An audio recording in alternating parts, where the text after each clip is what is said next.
আলোচনা সভা নির্ধারণ করা হয়েছে বর্ণাঢ্যদের পুনর্বাসন। আর আমি আয়াত কারিমা তিলাওয়াত করেছি ইসলামের শত্রু কারা।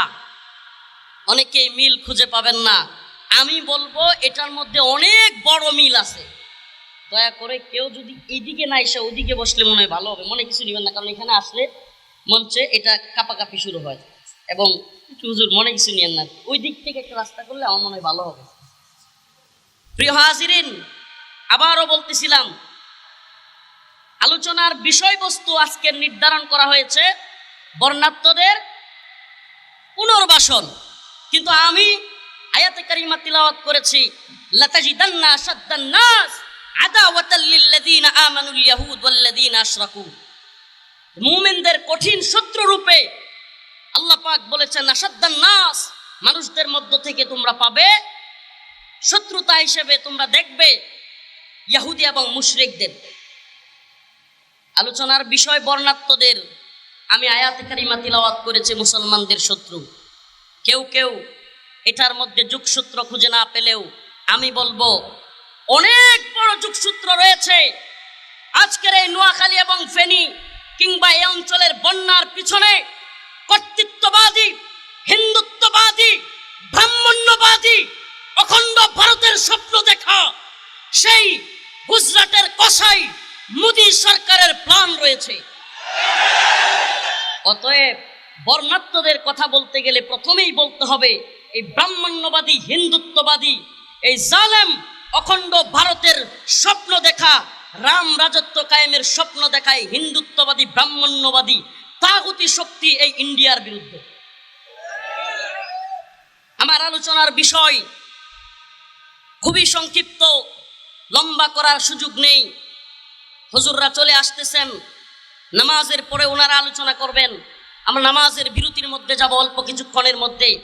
প্রিয় হাজিরিন, আজকে এই যে ফেনী নোয়াখালী অঞ্চলের বন্যা, এই বন্যার পিছনে আওয়ামী লীগ গভর্নমেন্ট যখন ক্ষমতায় ছিল বারবার আমাদেরকে বোঝানোর চেষ্টা করা হয়েছে কিশোরগঞ্জে রাষ্ট্রপতির এলাকায় যাওয়ার জন্য একটা বাঁধ নির্মাণ করা হয়েছে, এজন্য এই বন্যা হয়। মিডিয়া বুঝাইছে তীব্র বৃষ্টির কারণে বন্যা হয়। কোন মিডিয়া এভাবে লিখত উজান থেকে নেমে আসা পানির কারণে বন্যা হচ্ছে। এই বদমাশগুলো একটাও ভারতের নাম লিখতে সাহস করে নাই। এখনো পর্যন্ত এই দালাল অনেক মিডিয়া ভারতের নাম লিখতে সাহস করে না।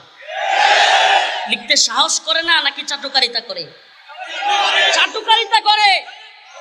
ও প্রিয় মুসলিম উম্মাহ, ও নোয়াখালীর মুসলমান, আমাদেরকে শত্রু মিত্র চিনতে হবে।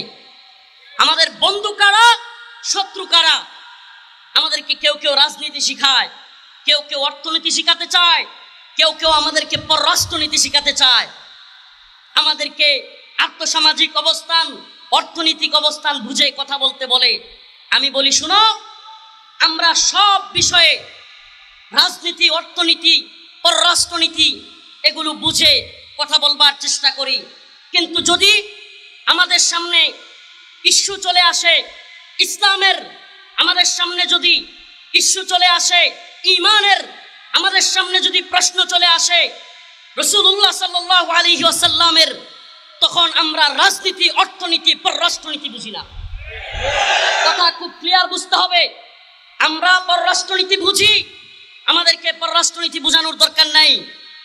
আমরা পররাষ্ট্রনীতি বুঝি মানি, কিন্তু পররাষ্ট্রনীতির নামে নত জানু প্রভু এবং কৃতদাসের পররাষ্ট্রনীতি আমরা মানি না। আমরা আবারও বলছি, আমরা যেই প্রশ্নে ভারত বিরোধী, কিসের প্রশ্নে? ইসলাম প্রশ্নে, ঈমান প্রশ্নে, মুসলিমদের এই ভূখণ্ড ধ্বংস করার পায়তারার প্রশ্নে আমরা ভারত বিরোধী।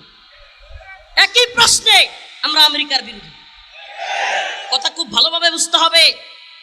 আওয়ামী লীগ গভর্নমেন্ট ক্ষমতায় থাকাকালীন আপনারা দেখেছেন নূপুর শর্মা ভারতে বসে রাসূলুল্লাহ সাল্লাল্লাহু আলাইহি ওয়াসাল্লামকে নিয়ে কটূক্তি করেছিল। এ বাংলার মুসলমান আলেম সমাজ গ্রেপ্তার হওয়ার পরেও সাধারণ জেনারেল শিক্ষিত নটর ডেম কলেজের ছাত্ররা, রাজশাহী বিশ্ববিদ্যালয়ের ছাত্ররা, বিভিন্ন কলেজ ভার্সিটি পড়ুয়া ছাত্ররা রাসূলুল্লাহ সাল্লাল্লাহু আলাইহি সাল্লামের ভালোবাসায় রাজপথে তীব্র আন্দোলন গড়ে তুলেছিল। আপনারা দেখেছেন। আশ্চর্যের বিষয়, এক কুখ্যাত কুলাঙ্গার আব্দুস শয়তান, এটার নাম দিয়েছিল আব্দুল মোমেন। আমি বলি এটা আব্দুস শয়তান। এই আব্দুস শয়তান দম্ভ ভরে হিন্দুদের প্রোগ্রামে গিয়ে বলেছিল, এক ভদ্র মহিলা ভারতে একটা কথা বলে ফেলেছিল, আমরা এই ইস্যুতে বাংলাদেশে আন্দোলন করতে দেই নাই। আমরা ভারতবর্ষের সরকারকে বলে এসেছি হাসিনাকে রাখতে হবে। মনে আছে কথাগুলো? সমস্যাটা কোথায়? এদেশের মিডিয়া বলেন কিংবা আমরা কেউ ওই যে রসুলকে নিয়ে কথাটা বলছে এটাকে ফোকাস না করে বাংলাদেশ সরকারের কথা বলছে ওইটাকে ফোকাস করছে। অথচ এটার চাইতে কত ভয়ঙ্কর কথাই আব্দুস শয়তান বলেছে, কি যে আমরা রসুলকে কটূক্তি করেছে এক ভদ্র মহিলা, নাউজুবিল্লাহ। ওর ভাষায় নূপুর শর্মা কি মহিলা? কেন আপনারা কি শুনেন না এই কথাগুলো? অথচ এটাকে ফোকাস না করে এদেশের মিডিয়া বলেন, এদেশের সুশীল পাড়া বলেন, এদেশের আম জনতা বলেন, ফোকাস করছে কোনটারে? আমরা ভারতবর্ষের সরকারকে বলে এসেছি। আমি কারাগারে থেকে আমার শুধু আফসোস হয়েছে, হাই হাই, রসুলকে নিয়ে এত বড় দাম্ভিকপূর্ণ কথা বলেছে, এটাকে ওই সময় জুতা পিটা করে বাংলাদেশে জুতা পিটা করে ঝাড়ু দিয়া পিটায় বাংলাদেশ থেকে বাইর করে দেবে। তো কি হলো? কথাটা কেন টানলাম? যখন দেখা গেল ফিলিস্তিনে ইসরায়েল আক্রমণ করলো, ছাত্রলীগ নামের সংগঠন আন্দোলন করে। আই সুবহানাল্লাহ, দেখছেন না? মনে হয় কি সুন্দর রাজনীতি। ইসরায়েলের বিরোধিতা করলে আমেরিকার বিরোধিতা করা হয়, ফিলিস্তিন ইস্যুতে